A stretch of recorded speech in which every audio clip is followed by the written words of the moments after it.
Part 2, 90s TV shows that never took off. Let's see, this one about 20 minutes. Let me see, I guess maybe probably some stuff that they left off the last one. Let's see, check this one out.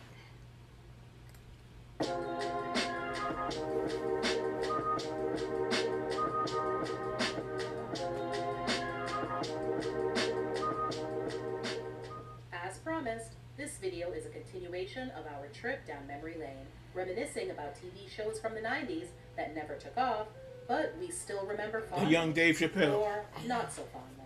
Hopefully your faves are on this list, but if not, let me know in the comments what they are, and maybe, just maybe, I'll do a part 3. If you're just stumbling across my channel for the first time, don't forget to check out part 1. Sugar and Spice aired on CBS from March 30th, 1990 to May 25th, 1990.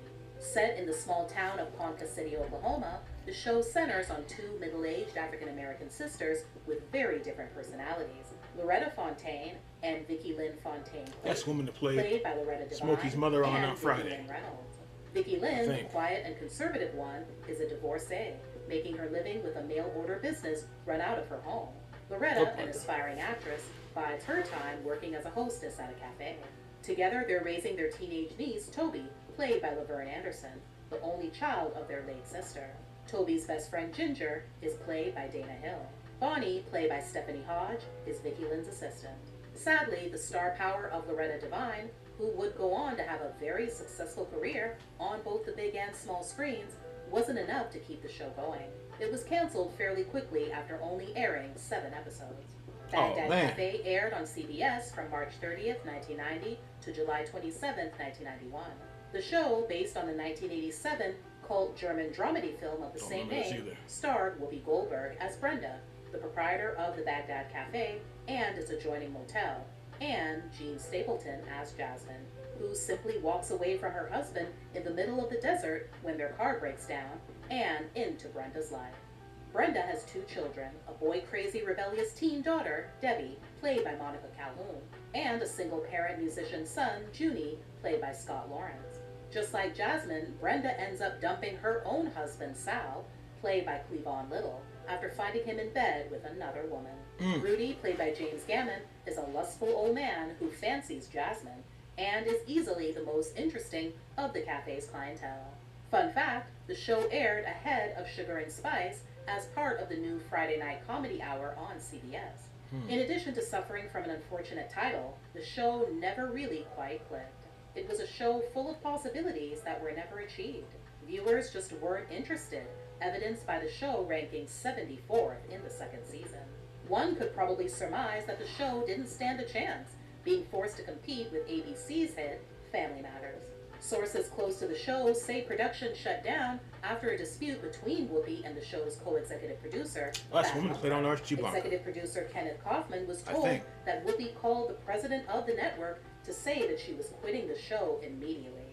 With no time to recast her role, the network ended the series. According to Entertainment Weekly, her walkout came as little surprise to insiders, who say the actress had been in increasingly fierce and abusive clashes with the show's creative team. New Attitude aired on ABC from August 8, 1990 to September 7, 1990 as part of the TGIF programming. I heard of this one. The sitcom, based on the stage play Beauty Shop by Shelley Barrett, is about 2 sisters, chic and sensible Vicki St. James and brassy, mischievous Yvonne St. James, played by Cheryl Lee Ralph and Phyllis Yvonne Stickney, she was real young then. Who go 50-50 into a new business venture, an upscale black beauty shop called New Attitude. Fun fact, Cheryl also sang the theme song, a cover of Patti LaBelle's 80s hit called New Attitude.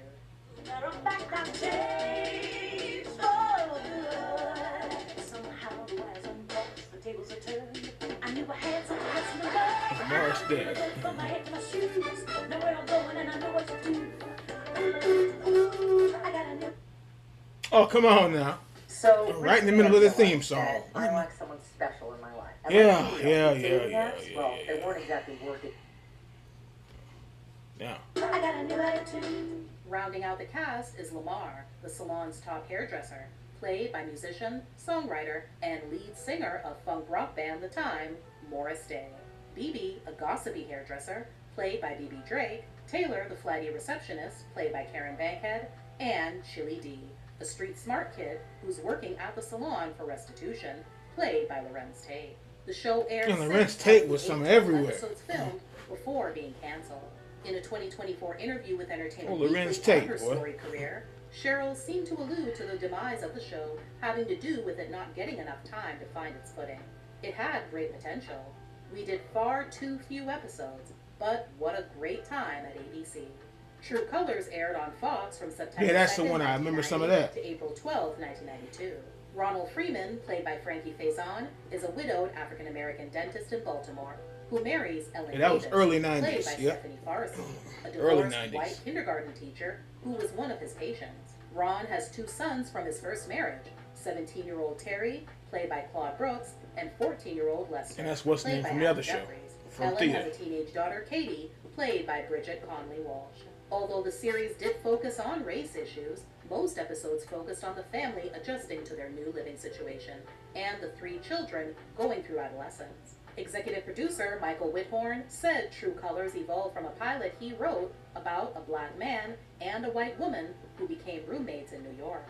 He took the pilot to the three major networks where they rejected it and were very frank about the fact that they just couldn't air this. Wow. Nonetheless, he was still attracted to the idea of a show based on an interracial relationship. So I sort of reworked it and came up with this idea for a blended family. This time he took the show to Fox, knowing from my prior experience that the whole thing involving the whole issue of an interracial romantic relationship when the man is black is off limits to the other networks. Though none of the Fox stations refused to air it, some angry viewers sent threatening hate mail. Wow. In the series' second season, the role of Ronald Freeman was taken over by Cleavon Little. Reportedly, Frankie's reason for leaving was the ever-popular creative differences. However, the rumor is he was just disgusted with the low quality of the show.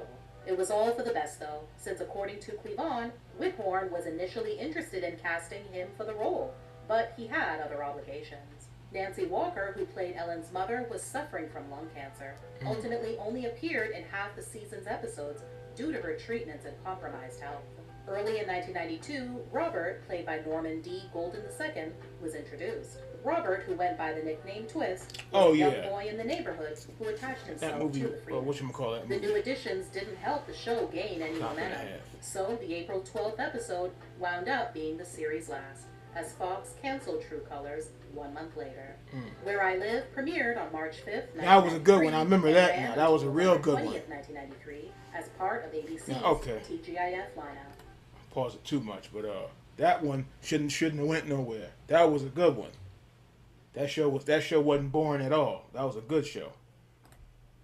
The sitcom, based on lead Dougie actor Doug. Dougie Doug's own childhood, starred him as 17-year-old Douglas St. Martin, a Trinidadian American. 17? That man's 20-something years old. New York City.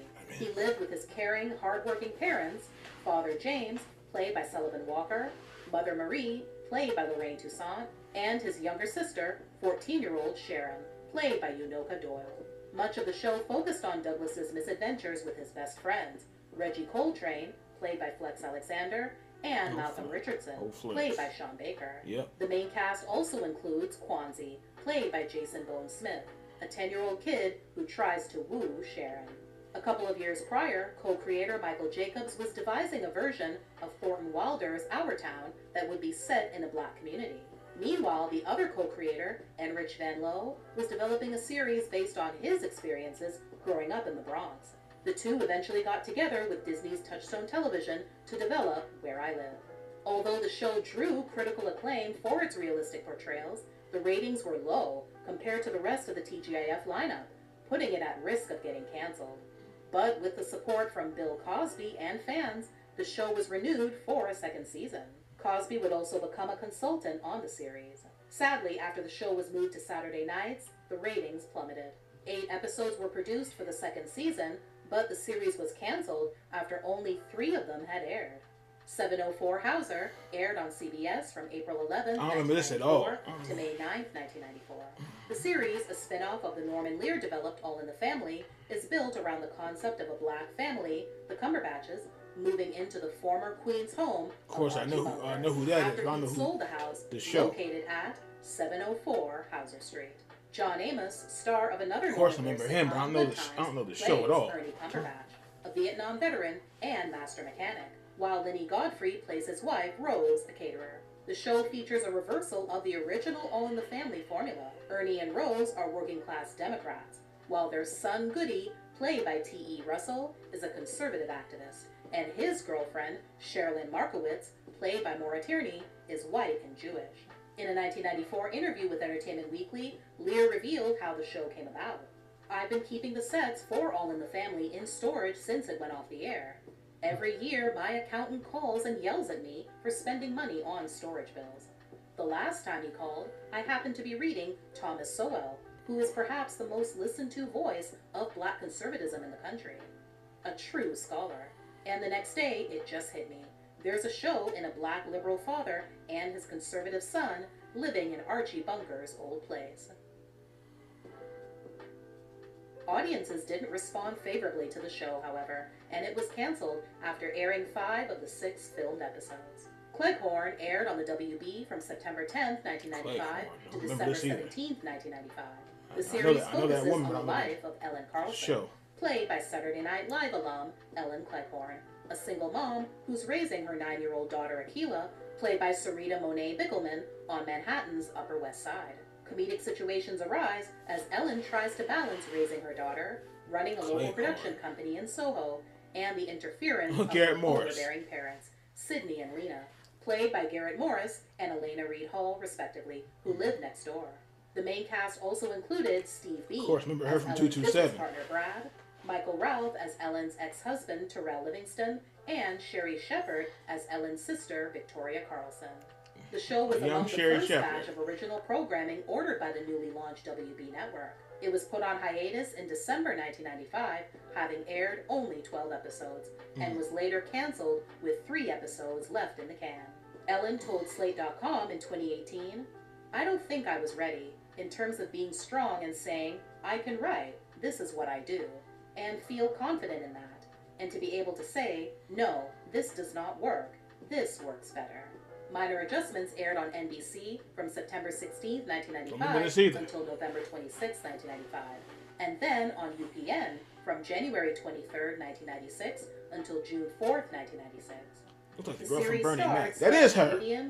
She was real little. Child psychologist and family and that's the girl from woman from Steve Harvey show. Rondell is also one of the co-creators. He and his wife, Rachel, but this show, I don't remember it at all. Robinson, share 2 children.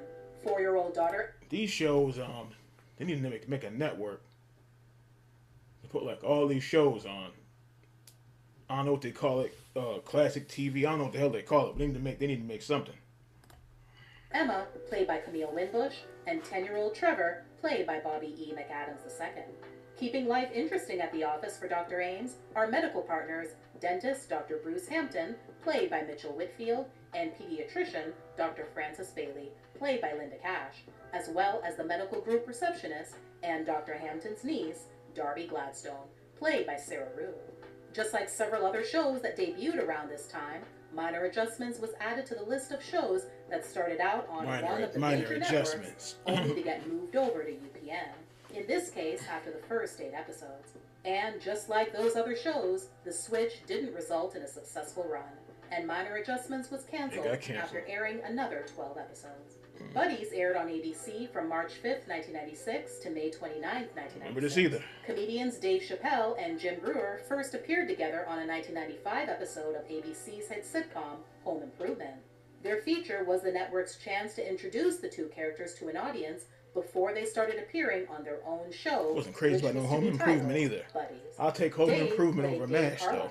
The black guy, and Jim MASH played horrible. Jim Bailey, the Horrible. white guy, the same characters from their Home Improvement episode. The show would even retain the character names of Dave and Jim's significant others, Phyllis Brooks and Lorraine Bailey, played by Tanya Wright and Paula Cale, respectively. The main cast also included Dave's father, Henry Carlisle, played by Richard Roundtree, and Jim's mother, Maureen DeMoss, played by Judith Ivey. The idea was that Dave and Jim had been best friends since they were kids. Now they have separate apartments in the same Chicago building and run a small video production business together.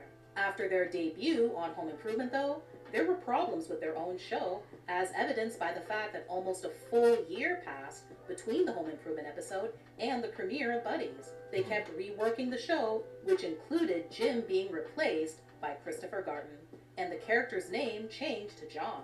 That move would prove to be fateful, since the whole point of the crossover was to build momentum for the show and to get people hooked on the Buddies relationship.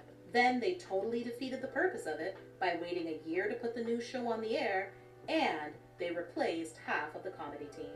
The unique comic timing and chemistry that Dave had with Jim, his real-life friend, wasn't present with Christopher, and Jim's abrupt firing worsened hostile feelings.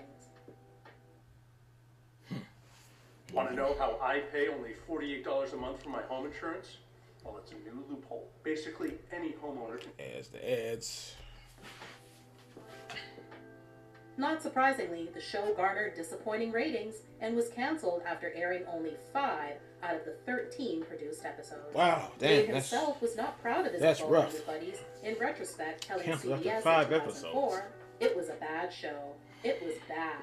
I mean, when we were doing it, I could tell this was not gonna work." Sparks aired on UPN from August 26, 1996 I heard of that one. to March 2nd, 1998. Set in Compton, California, the sitcom stars Fresh Prince of Bel-Air alum James Avery as Terrence Alonzo Howard. Sparks, a lawyer running a family law firm with his sons. Maxie, played by Miguel A. Nunez Jr., and Greg, played by Terrence Howard. The cast also includes Robin Gibbons, playing Wilma Cuthbert, a Stanford Law School graduate who joins the firm as an associate. Kim Whitley, playing office manager Doris Mayberry, and Arif S. Kinchin, playing office manager Lamar Hicks. Just after it began its second season, Jet Magazine did a feature on the show, saying, "In between the laughs, Sparks is also a show which celebrates the black family, romance, and education, and it shows hard-working, proud blacks going about their lives and careers in a positive and professional manner." Even though it was the 8th most popular show with black viewers, Sparks never ranked any higher than 125th in the ratings with general audiences. When it was all said and done, UPN cut 4 episodes off the 22 shows that were planned for the second season. Although Sparks was still officially on the network's schedule, those on the show said the cutback was a clear sign to them that the series had been unceremoniously canceled. Series creator Ed Weinberger said network officials notified shows being canceled. The number of shows ordered was being reduced due to financial problems. The Gregory Hines Show premiered on CBS from September 15, 1997, before beginning its official run 4 days later. That dude is in every picture. Block Party Friday Night. What is this man's name? It ended its run on February 27. And that's a kid from Soul Food, of course. The series starred Tony Award-winning actor, singer, and tap dancer Gregory Hines as Ben Stevenson, a publishing agent and widower raising his 12-year-old son Matthew, or Matty, played by Brandon Hammond. Ben's just beginning to muster some nerve about re-entering the dating scene 18 months after the passing of his wife. Now and then, he receives advice from his brother Carl, played by Wendell Pierce, his father James, played by Bill Cobbs, as well as his co-worker, Alex Butler, played by Mark Tinchison, that's his name, Bill. Alex's wife, Nicole Morin. Bill Cobbs, that man's been in some everything. New Jack City, Air Bud, The Sopranos, what was that show, Homeroom. This man, he's been some everywhere. But I never knew what the hell this man's name was. You've seen him everywhere. Did I say New Jack City? Yeah, he's been everywhere. Played by Robin Riker, been some and everywhere. His assistant Angela Rice, played by Judith Shelton. While the show received positive reviews, it was still canceled after 15 episodes, leaving 7 unaired. Grown-Ups aired on the UPN network from remember August this. 23rd, 1999. I know, of course, you know who Jaleel White is, but I don't know this show. The show follows the lives of 3 post-college friends who are coming to terms with adulthood. This is probably after Urkel. J. Calvin Frazier, played by Family Matters' Steve Urkel, Jaleel White, is a frustrated junior manager in a corrugated box company whose roommate just left town, nearly leaving him homeless. He also learns that his high school crush is engaged to another man. With the help of his best friend, Gordon Hamill, that's cold there. Ruby, and Gordon's wife, Sherry, played by Marissa Ribisi, That's cold there. Has to deal with his problems and adjust to life as a grown-up. That's cold While blooded. in the pilot episode, Punky Brewster herself, Soleil Moon Frye, appeared as Robin Carlucci, Punky Jay's Brewster. roommate. The series was then retooled and her character was dropped. Fun fact, the theme song is performed by Tion T-Boz Watkins, 1/3 of R&B hip-hop girl group TLC. Yeah, that's her. That's her. In a bid to gain respect and put as much distance between what he can bring to the small screen now versus his past iconic character, Jalil said he told the network that he would only appear in the show if he could also produce, working alongside series creator Matthew Miller. Grown Ups initially garnered good ratings, but they soon dropped, and UPN canceled it, no less on a cliffhanger that was never resolved. They're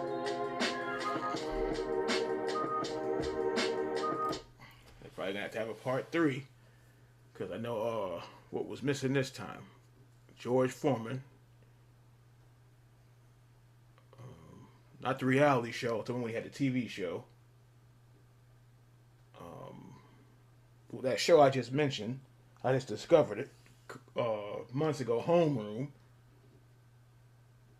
and there's a lot more. I can't think of everything, but yeah, there was a lot of shows out there. I think he did South Central, another one. But damn, there was a lot of good shows back then, and it made you feel bad and frustrated every time you turn around. Okay, it got canceled after 8 seasons. I mean, he wish it was 8 seasons. It got canceled after 8 episodes, 5 episodes, 6 episodes. Oh, there were a lot of those. That list of some damn good shows. It's just frustrating as hell. They got canceled.